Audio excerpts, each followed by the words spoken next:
Hey, welcome to the Silo Podcast. We strive to showcase the diverse talents and passions of our vibrant and dynamic local creative community. Follow along as we explore the creative process, share stories of inspiration and collaboration, and connect with fellow creatives who are making an impact in our community. Whether you're a seasoned pro or just starting out, this is a show for anyone who believes in the power of creativity to change lives and communities. This week, we are recapping the thoughts that Joy had from a March event, MOSAIC, where we focused on the idea that opportunities come when people are willing to invest in others. Open doors.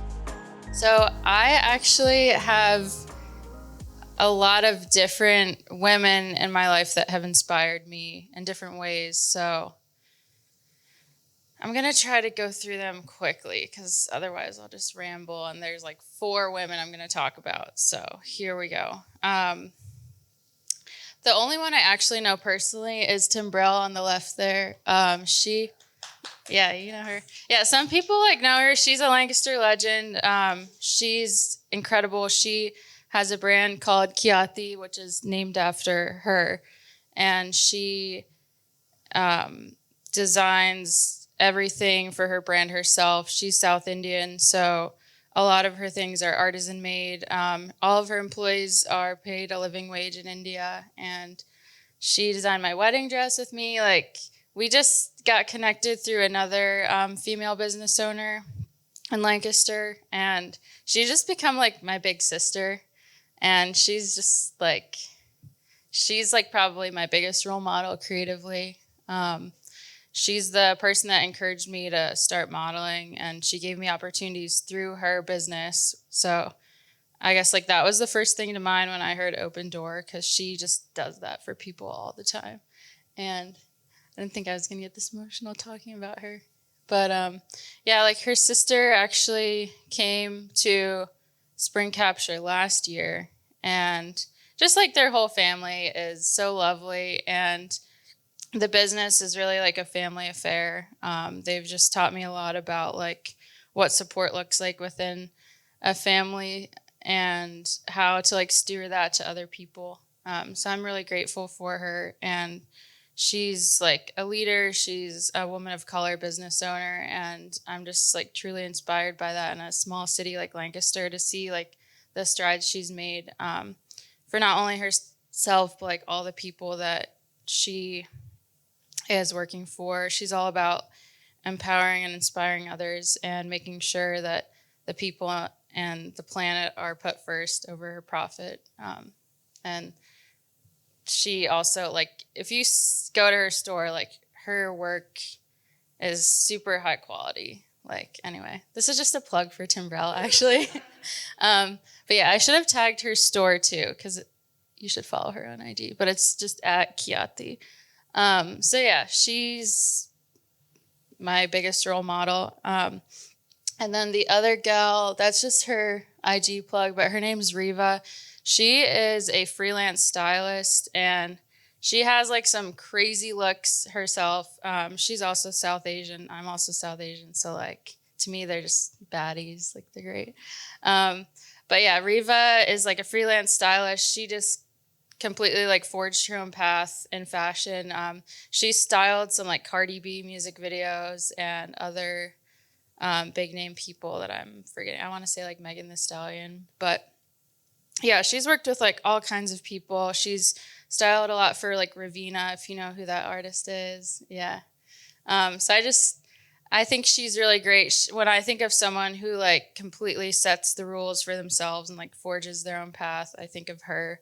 And I've never met her, but I follow her on Instagram. We've messaged a few times. She also is really into just creating events for community. Ast week, she hosted this thing in New York where people learned how to make the Sri Lankan dish, and it was kind of a Q&A thing, not like this, but it's the same idea of bringing people together, just learning, having a good time. So yeah, those are my 2 fashion inspiration women.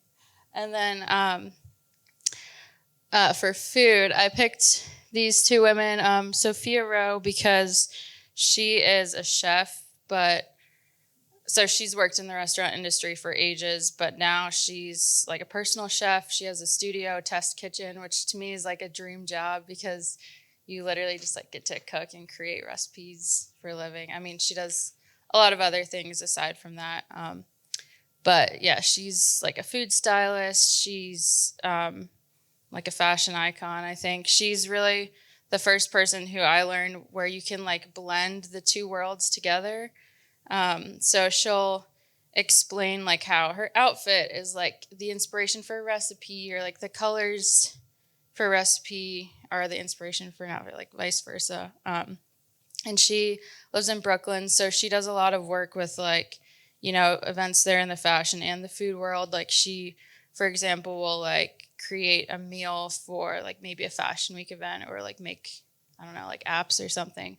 But then it's really sweet because like she's just very good at like the intersectional points of like food justice and like sustainable farming and like fashion and just like empowering women and like empowering, you know, disenfranchised communities. Like, I don't know how, but she ties it all together, and she has like a cooking show, and I don't know. She like reminds me where things kind of seem disconnected or like all over the place, but like there is a way through your own passion and storytelling to like tie it all together. And she kind of does that with her one show.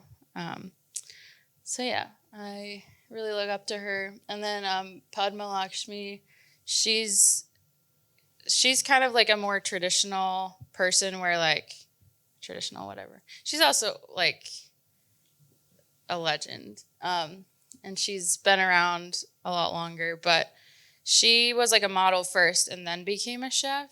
And she hosts like Top Chef, and she has this show on Hulu about like how immigrant food has like shaped American food culture, which I just really enjoy. But yeah, they all like all these women to me just kind of show like you can fuse your creative passions with storytelling and community, and kind of weaving that together with your own culture and like your values. So yeah, those are the people I look up to the most, I would say.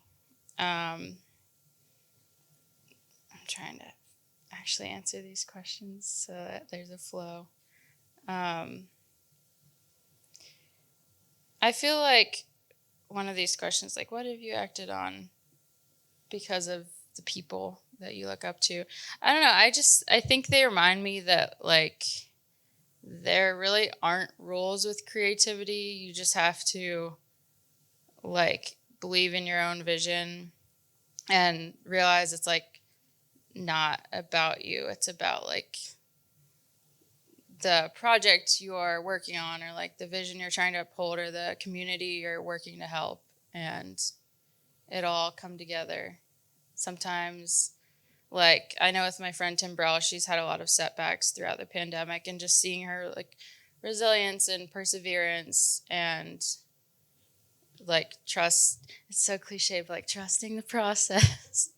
Yeah, that's just reminded me of like a lot of these things, like, you can't force, like, it just kind of happens at the right time. And, you know, like, if you're dedicated, then things do somehow work out, even if it feels like they're falling apart.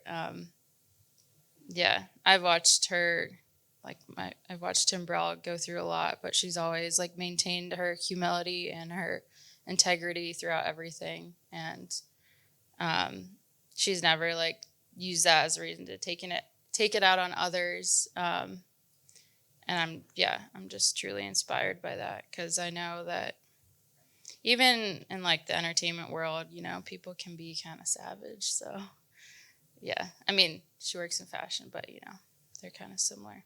So yeah, these are this. Okay, I'm supposed to share my creative journey.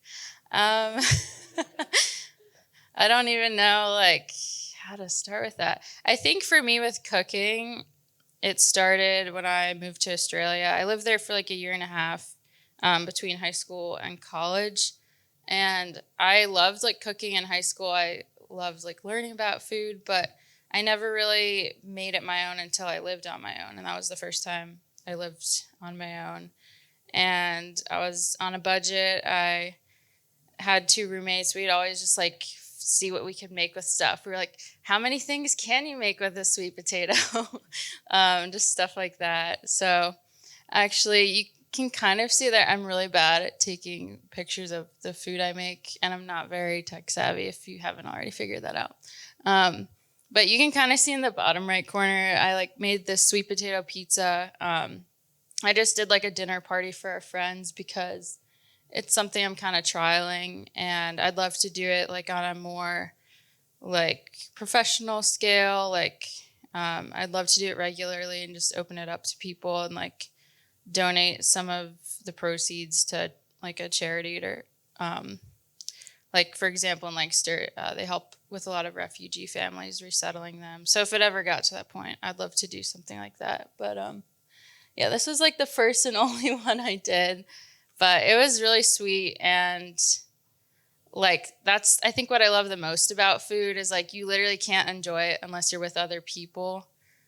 So I love like just cooking for others, and I don't know, like I think the thing I've learned the most about food and what I love is like I like taking something familiar and trying to innovate it. But I mean, at the end of the day, if you're using a peach, like you're still going to taste the peach, but like how can I use that and make it taste like something you've never had before?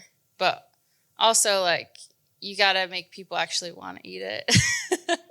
I don't know. I've made some weird things and they all obviously haven't turned out well, but yeah, I don't really cook with recipes. That's kind of like how my dad has cooked, and I learned how to cook from him. So I don't know, I guess the word is like intuitive. I'm not sure, but yeah, I really enjoy doing it that way. I feel very like liberated. Like I actually get anxiety when I use a recipe, unless I'm baking, because I can't bake for crap. So, but but yeah, I mean, like I don't know. I just like seeing where I can push the boundaries. Like the dinner I made with our friends, for example, was really weird, but I had this like pumpkin coconut sauce. So I used it as like a salad dressing and as cake icing. So it's not that cake, but it's like an iteration of that. And I don't know, it turned out okay. Like the cake was kind of dry, not gonna lie, but it was fun making it. And yeah, I don't know. Our friends gave like good feedback, and that was like really cool just to like I learned a lot of what I could have done differently and you know what went well. So yeah, that was sweet. And yeah, I don't know. For me, like cooking is such a thing I want to protect that if I'm like feeling down or like burnout from work, I just try to not do it because I want to make sure that it's something I can keep on enjoying. Modeling is something like I do really enjoy it, but if I'm being honest, I have a lot of hangups with the industry and just like what it like when you say it like, oh yeah, I model. I don't know. My mind goes like a lot of places with it. But I'm just again learning to like just enjoy it for what it is. I feel like it can be like with any creative endeavor, you like can get hung up on your own timeline or like a goal that you feel like you haven't met, and you're like, wait, do I actually just enjoy this for what it is? And I think that's like been my biggest lesson with modeling because I've been given some amazing opportunities. Like my friend Tim Burrell invited me to New York. This was 2 years ago now, and we did like a cultured wedding workshop for Indian weddings. So I was a South Indian bride, which anyway, sorry, I got it mixed up. But yeah, and that was just like one of the best experiences I've ever had. I got to work with New Yorkers, and it was like a 12-hour day, so it was really intense, but it was just organized really well, and like everyone came together to like execute this project, and I felt like everyone just gave it their all. And she like for her, it's all about like educating photographers on like how to like be mindful of like what Indian weddings are. Like they're like usually 3 days, so there's a lot of events, and it was just really cool to be a part of that and met a lot of great people. So yeah, I don't know. I'm still figuring out what my journey is with modeling. I think one day it would be obviously cool to work with an agency just to have that consistency and that professionalism, but those things take time. And in the meantime, like just even like going to the silo events, getting to work with people. I think the first silo event I went to was Spring Capture last year, and I went alone. I was very anxious and nervous. And I was like, I'm just going to go. I'm going to bring this sari. Maybe there'll be someone there who's also South Asian. And Shag was there and helped me. I feel like some of y'all know her. Yeah, she's great. And she's awesome. So I don't know.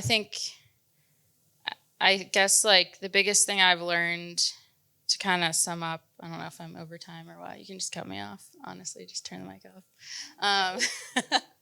But I think the biggest thing I've learned from the people who've inspired me and, you know, the people I've worked with is just to like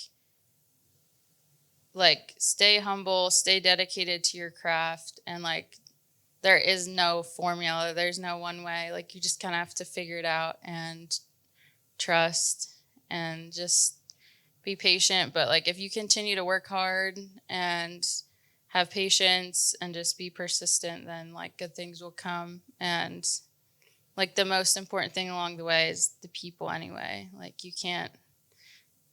literally like can't do it all by yourself. So like why not just enjoy the people that you're doing it with?